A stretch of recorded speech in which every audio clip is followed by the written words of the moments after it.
We all know that we can't just react to artificial intelligence. It's here. As educators, we need to fully understand and learn how to lead with it in our profession and in our schools. Davies Owens is doing just that, and he's our guest on this episode of the Educators Among Us podcast.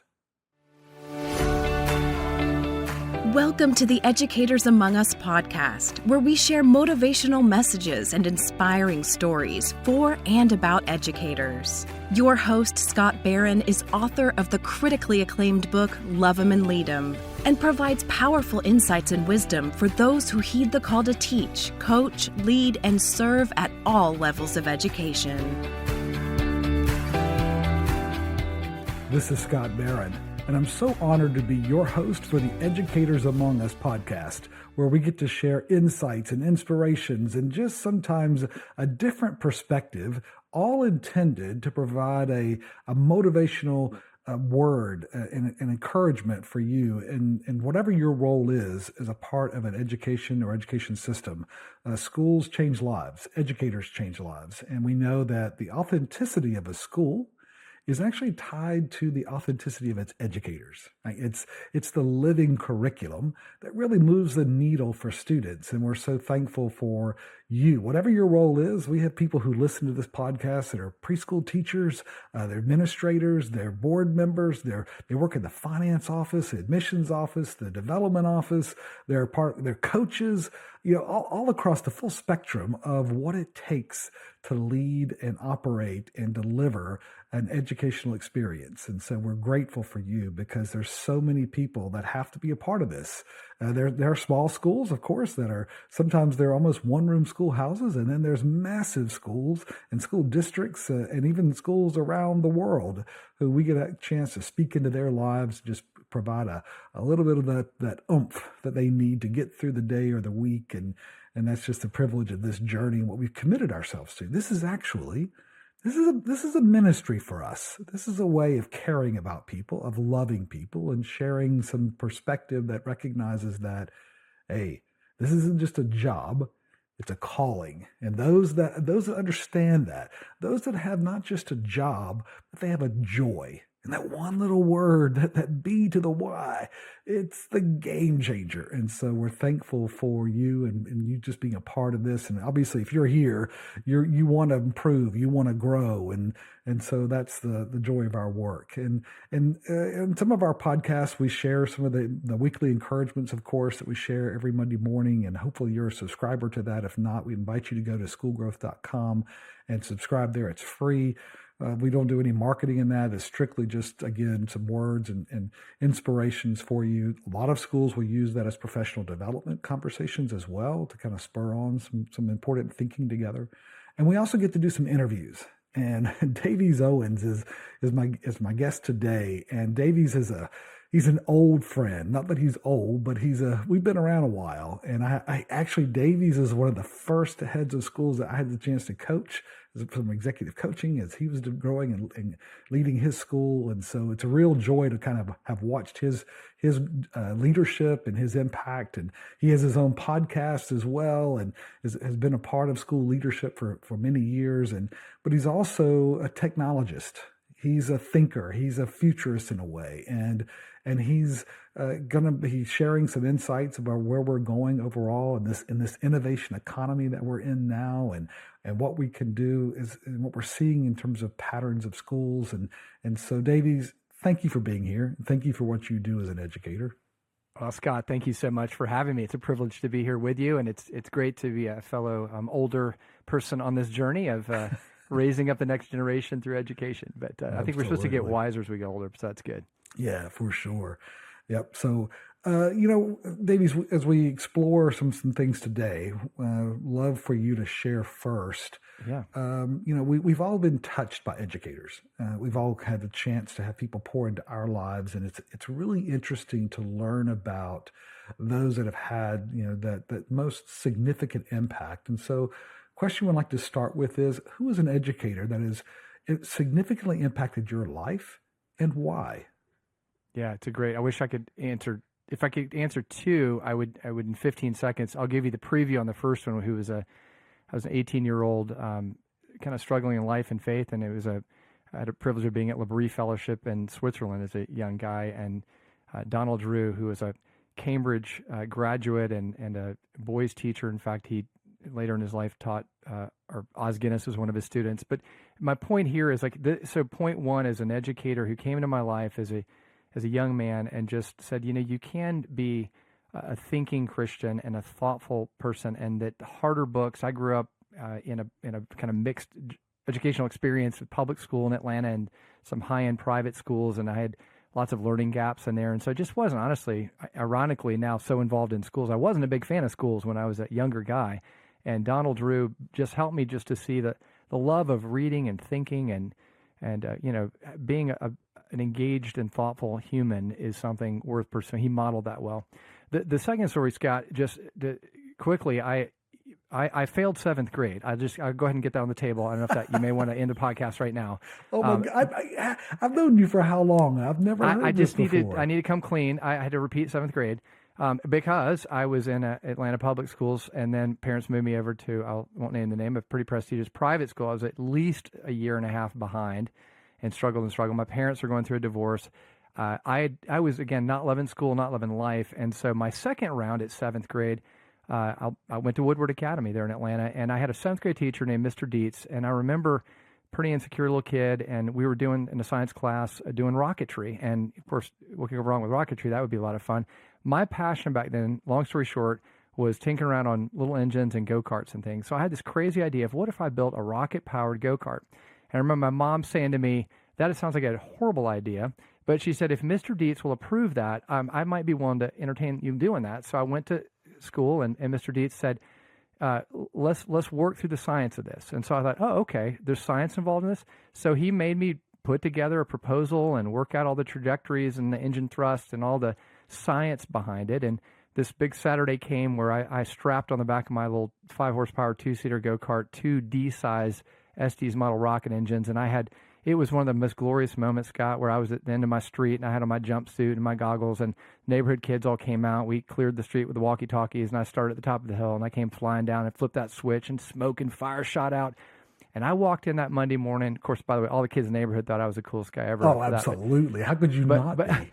So I go walking back in Monday morning, and Mr. Dietz was, I was like, Mr. Dietz, it worked. Let me tell you what happened. Of course, I was convinced it was at least, 30 miles an hour faster. It was maybe a half a mile there. But anyway, but it turned something inside of me, because here was a teacher who became was willing, Rocket Man. I was Rocket Man. Right. He was a teacher who was willing to take a little time outside of that lesson plan and that curriculum and that schedule to spend time with a kid who probably would not have done well in school, and lit something in me, no pun intended, a fire that woke me up to the love of learning. And I ended up graduating National Honor Society after failing seventh grade. So Mr. Dietz, if you're out there, kudos to you for coloring outside the box a little bit. You bet. And believing and giving you a chance to explore your passions and your interests, and not trying meeting to say, me where I was as a student. Knock it off, right. Davies. It's like, okay, let's go, right? I mean, there you go. Let's explore that some. I love that. What a story. Yeah. Are there any pictures from this by chance? I mean, of that, I've got some go-kart pictures, not of that moment. It was pre everybody had a camera around, but it would have been, I think it probably would have gone viral. It was a pretty big deal back then. Yeah. Man, I bet it was. So you had this experience, you went through a setback in seventh grade, you recovered, and then of course you took off. Literally, it launched in a way, right? Not only your go-kart, but also your academic success and even your life, right? Well, and just created interest and curiosity and, freedom to fail, and just allowing me to, we're all children are created very unique with different passions and gifts and, and learning challenges. And so it takes a lot more effort, but I think he really, again, colored out of the box a little bit and was willing to, I still had to turn my assignment in, but I was able to do it with a little bit more and imagine the difference that Mr. Dietz made. Your life, your family. I wouldn't be here probably if it weren't for him. Yeah, absolutely. And then that's the fascinating thing, that educators, their influence has such a lasting impact. It changes lives, and Davies is a great testimony of that. So you never know, and maybe Mr. Dietz doesn't know, but I'm going to find that man so we can talk to him sometime. I'd like to thank him again. So that's awesome. Yeah. All right. So then I guess the question is, when and how did you first then get started as an educator? Because that's a big transition. Well, I spent, early part of my life and career in local church ministry and loved the local church, and ended up with my daughter in a classical Christian school there in Atlanta. I was on the board, and I was busy out doing entrepreneurial technology things. We'll talk more about that. I always had kind of an entrepreneur spirit, but it hit me. I don't remember who actually said it, but the ability to be on that journey for a young person in that K through 12 years, it's rough math, 16,000 hours of influence. And I started thinking about, just purely from a math standpoint, that I'm doing a lot of great work in the church. I'm doing a lot of great work in entrepreneur technologies and churches and schools. But I just realized this is where formation happens. And thinking back on some of my own positive experiences when I, ultimately on the end of, I think I went to 20 whatever grade, got my doctorate. I mean, so I've since my 7th grade days come a long way, but I realized that 16,000 hours, there's no other environment. And I know, I think at Herzog Foundation, where we both do some coaching, Sadie often says, and I love quoting her on this, it's Christian education is the last best hope for Western civilization. I mean, obviously, Jesus is the best hope, but I think that ability intrigued me. Like, what would it look like if I could get ahead of the formation of a young person, partnering with their family and with their church? And I just thought, this is where I need to, I'm swinging for the fences. I want the highest and best outcome, and this is where it's at. It's right there in those classrooms every day across the world. Yeah. So motivated as a parent, you then were on the board of the school? So I was on the board. Yeah, it's funny. You stick around a school long enough, you might end up as head of school. So I was on the board. I was a parent. Then I got on the board, and then we were looking for a head of school, and to the point I was just making, ended up stepping as an interim, and I thought, boy, this is really where transformation happens, right here in the school. That's so exciting. Wow. And then I guess the rest is history, as they say, right? I mean, that's right. Well, sort of. I mean, that's interesting, right? Because you went through a couple of different journeys in terms of leadership, and I think in school in Georgia, and then in Idaho, of all places. What in the world? I had a craving for potatoes, and there weren't enough of them. No, I was head of school there in Atlanta, and our kids were, starting to get older and kind of get into high school years. And, I've been in the classical Christian school space for a long time. It was a big school out here in Boise that was further along in their maturity and, a lot more resources. And so just thought this will be a quality of life for our family, opportunity to be a part of a real flagship school. And so was there in a number of capacities, had a vision advancement. But all along, I think, Scott, just struggling with this. How do we connect with busy modern people? How do we partner well? Is a biblical mandate to raise the next generation? It falls squarely on parents and on church, and school is part of that three-legged stool. So how do we do this well? It's always been, won't get into it, but just something I've been passionate about, because I believe so much in education. I see the fruit of it, but I want to do it well. Gotcha. Well, so then, having pursued that passion for several years now, what do you love most about this career calling to be an educator? And how about least? Well, what I love the most is back to the theme maybe of getting older. I think you realize, like, what's my legacy? What's going to be the highest and best use of my time, my treasure, my talents? And everybody gets called in different directions, but I believe that the ability to walk along that path of a young person in those formative years, and we just know so much of the, by 12, how much of the proverbial cement starts drying, and they become, who the person they're going to be, and their character and their love of knowledge or whatever it may be. It's an important place to be. So I love the fact that unlike so many things also in our modern moment where everything is flash in the pan and short, and, I love summer camp and mountaintop experiences. I love church. I think it averages 17 minutes a week if you prorate a typical church attendance. So how do we get, as Eugene Peterson talks about, a long obedience in the same direction? That's education, because it's day after day, week over week, that ability to do life in community. It's one of the last communities I think that's really there. It's an incredible environment.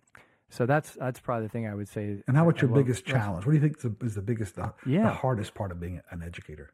The hardest part, Scott, I would just go right to the fact that at the end of the day, we're in the influence business. I mean, we are here to form loves and affections.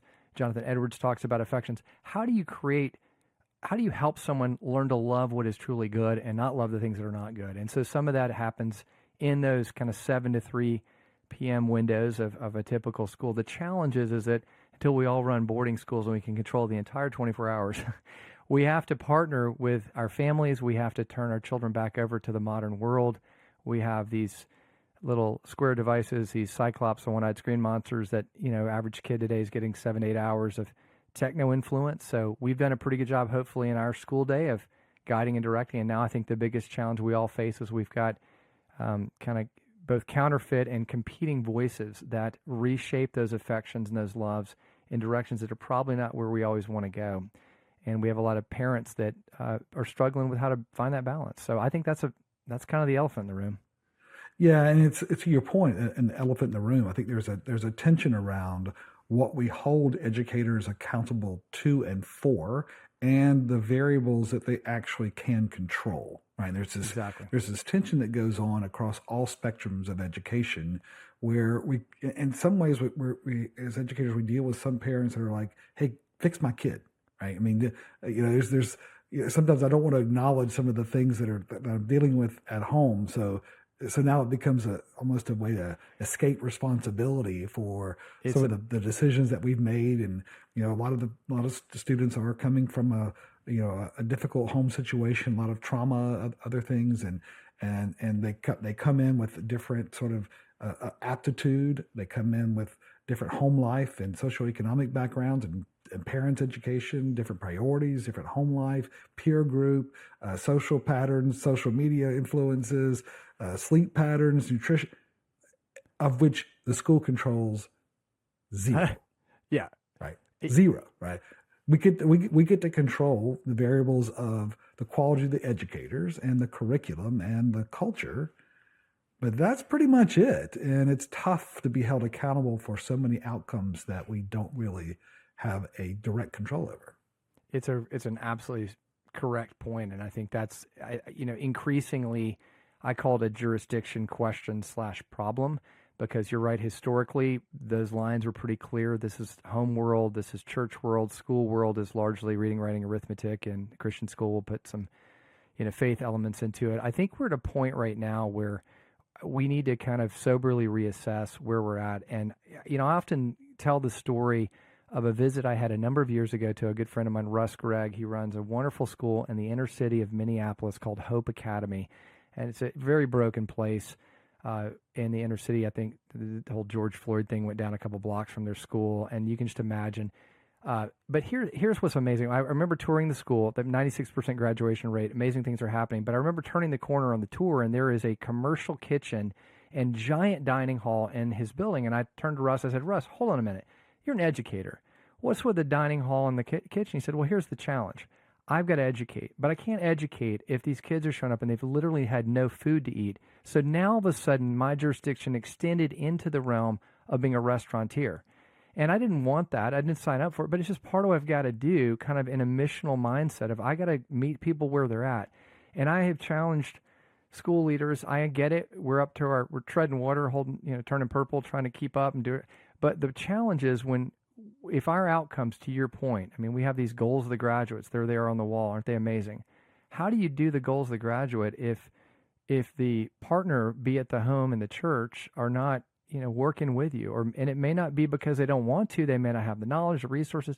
So I think it creates a really challenging moment. This is in part, again, promoting Herzog a little bit here, but, we created a parent partnership training for 2.5 days on this topic, because we didn't have to talk about this maybe 5-10 years ago. But today, what is that jurisdiction, and how do we, within the realm of responsibilities we already have, find time to help coach parents? Hey, 58% of young people today are in 2 or more after school sports. Is that really helpful?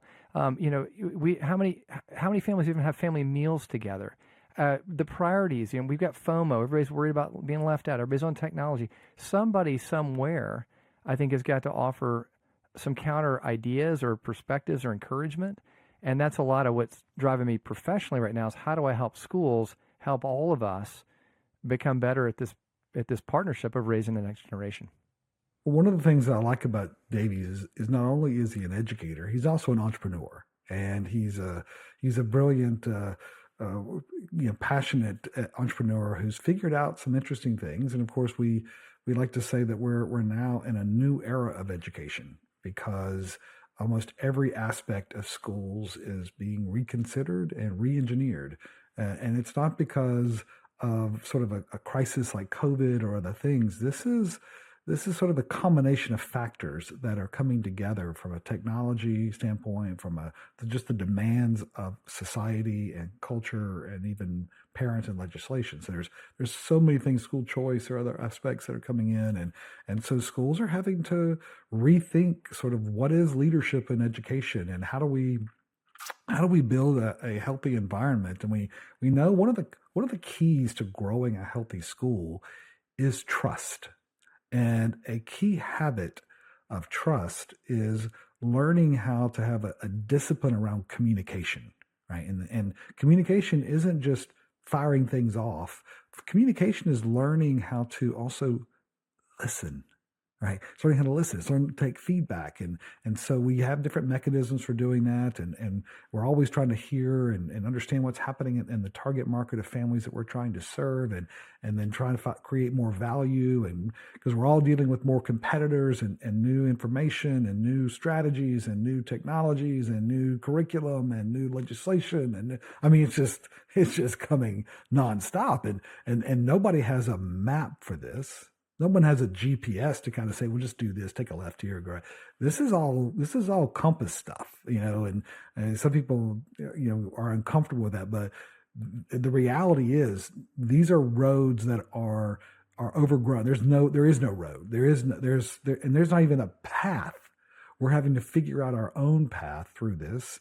And there's just this tremendous opportunities, but there's some big challenges. And so, Davies, I know you've been innovating on some AI stuff. So I wanted to understand from you first, how do you think AI will really transform schools beyond the classroom? And we've got a lot of conversations happening and how it might be used for instructional design, or students might use for learning, et cetera.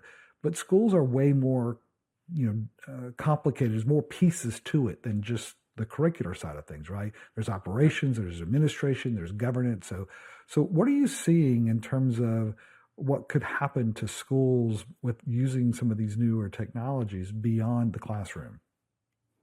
Well, I think again we're really in a missional thing. I always encourage us to think about this in terms of, like, if you've been on a short-term mission trip, we spend a lot of time kind of assessing the culture that we're about to walk into, and I think it's real easy because we tend to become creatures of habits as we get older, and we think, well, what worked 10 years ago or 5 years ago. But we're in a different world. I mean, in terms of just everything from the way, attention spans. There's so many examples of this. Attention spans are shorter than a goldfish just in the world today, and a lot of the long form content, be it what was presented in classrooms or in forms of communication, has changed so quickly. I do think that what we're about to see is what there's an article in the New York Times last year talking about when ChatGPT first came out. The writer said, I mean, this is a Promethean moment. I mean, we're about to see changes on par with the printing press and the invention of the internet itself early on. And we're seeing that happen even this week. I know Google came out and said basically search engine optimization's going away, and so SEO, now it's all about what the AI is telling you. So it has massive implications. It obviously affects everything from kids writing their paper on AI and how do we manage around that, to the way that schools need to assume, parents are expecting communication. We're still sending out mimeographs and they're on AI, probably not a good idea. I mean, so there's a lot there, Scott. I mean, there's a lot that I think it's not something we should be scared of. I think there's a lot of actual AI resources that could really help us be effective and efficient as schools. Yeah, we've been sharing we've been researching some different types of prompts to use for administrators and how to make their jobs easier. There's a lot of stuff out there for teachers and lesson planning and other things, but exactly. But how do we as the leaders in the school, how do we start figuring out ways of using some of these tools for the leadership side of things and the administration and operations side? So we're seeing a lot of progress there. Of course, one of our passions is communication. And because we found that, that's one of the 4 disciplines that's articulated in Patrick Lencioni's book, The Advantage.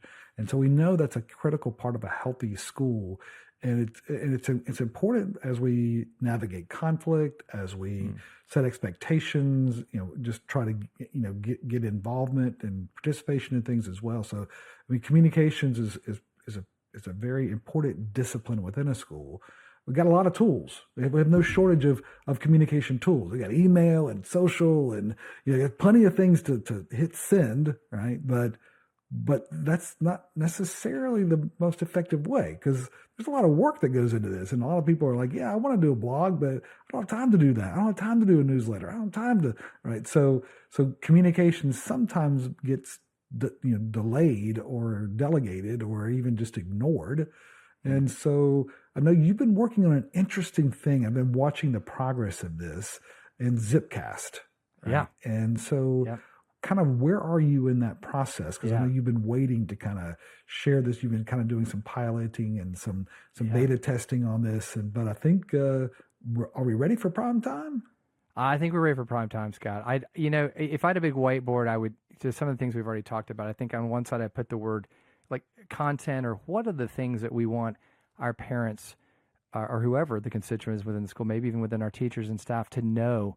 And within the realm of the parent, again, we've talked about everything from just don't forget auctions on Friday and, wear what you want days coming up next week. I mean, there's like information that's very timely, and then there's timeless content, helping parents understand. And then so there's a whole curriculum. And I think more and more we as schools need to kind of, to our points earlier, kind of identify, hey, you've got these folks for 13 years. We kind of know that certain issues are going to come up. There's going to be fifth grade girl things, and you're going to have the college thing. And so why don't we be a little bit more curricular designing around content, the what we want them to know? But that leads us immediately to this problem of, well, how do you get it to them?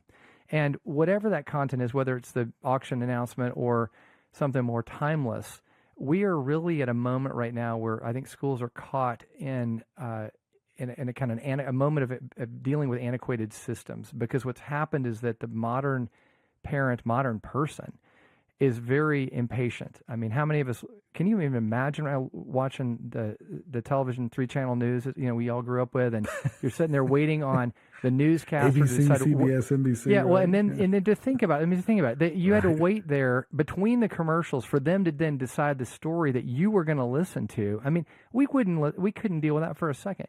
We are so impatient, and so even linear written material. So what mechanisms do schools have? And this was my frustration as as a school leader, head of school, and other roles I've had. Well, I don't think we use mimeograph anymore, but we do, we will send home paper flyers, especially in the grammar school. We will definitely leverage email.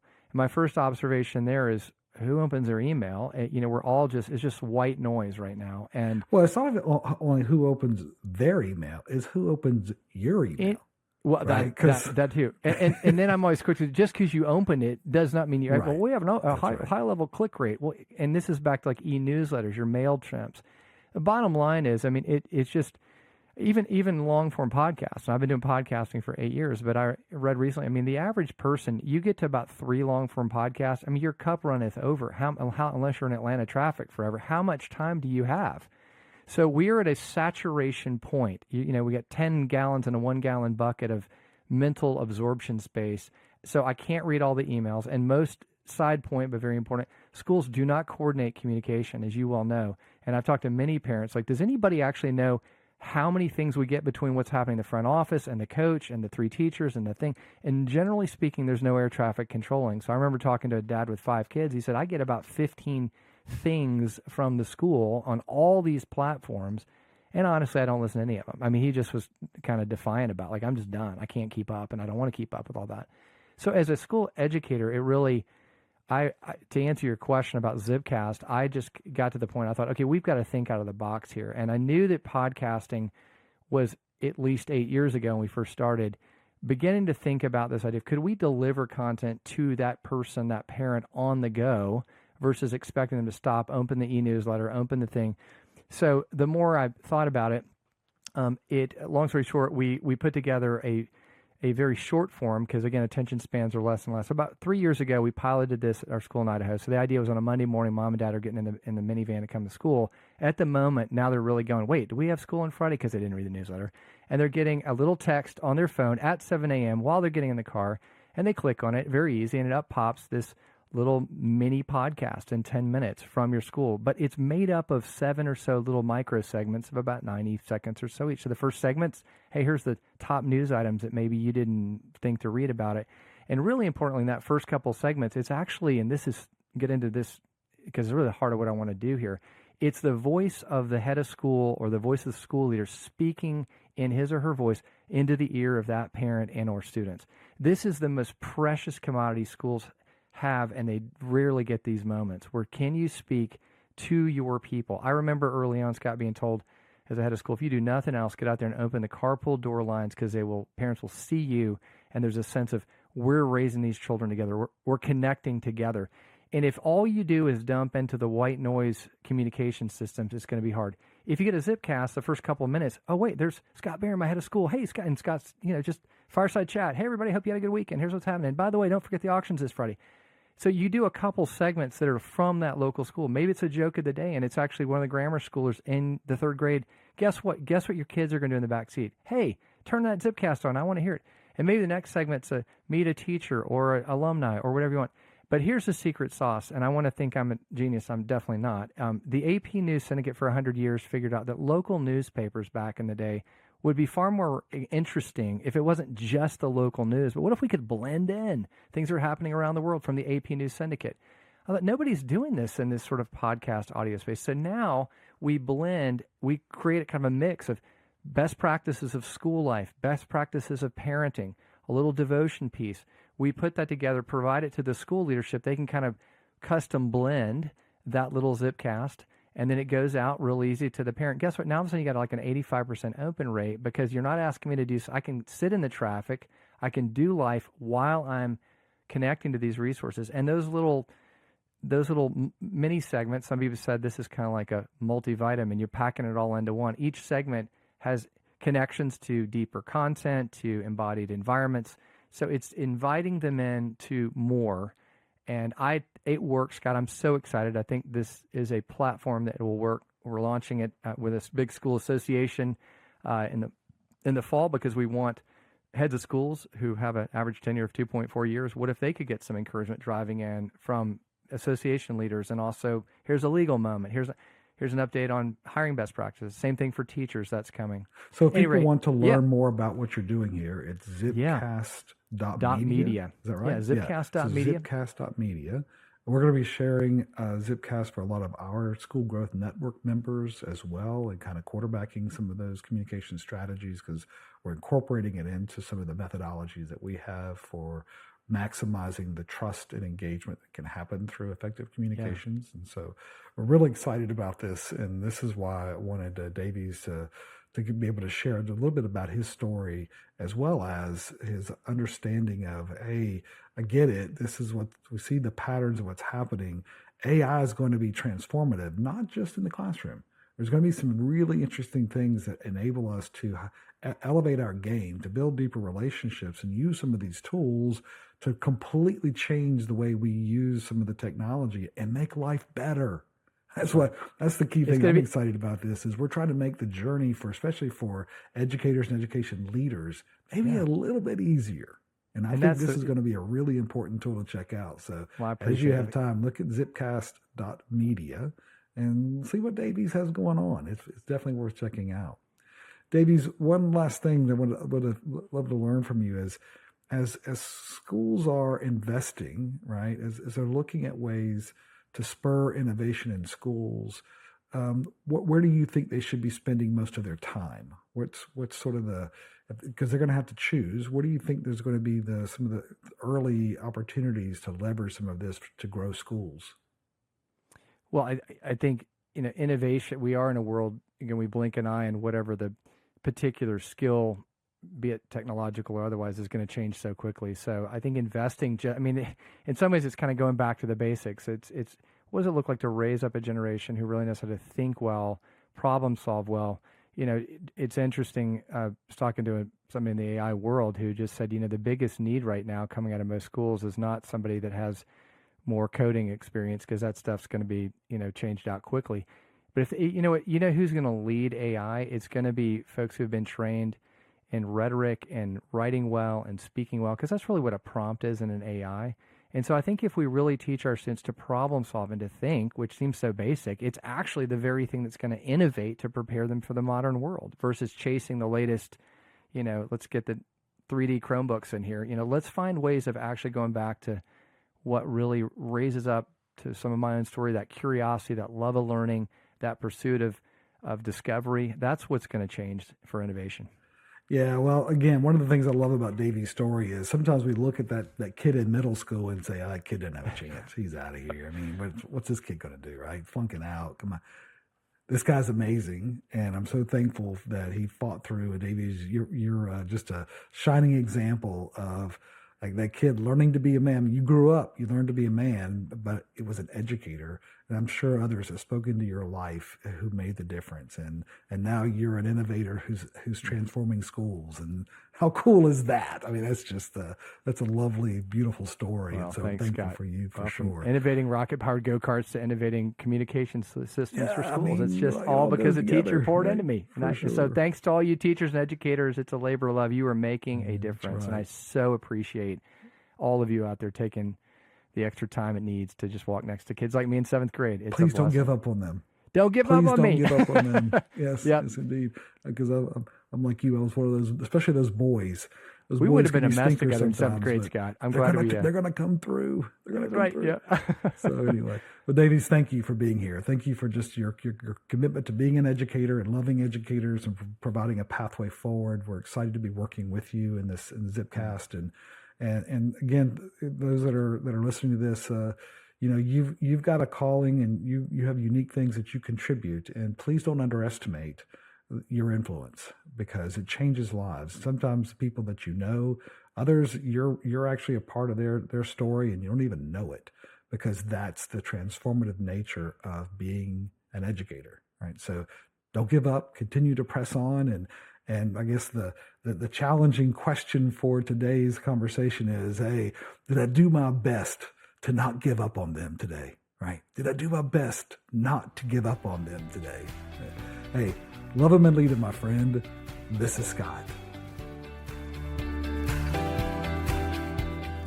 Thank you for joining us for the Educators Among Us podcast and for your courageous commitment to this noble calling.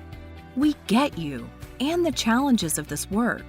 To stay connected with this community, be sure to subscribe to our podcast and weekly encouragement at educatorsamongus.com.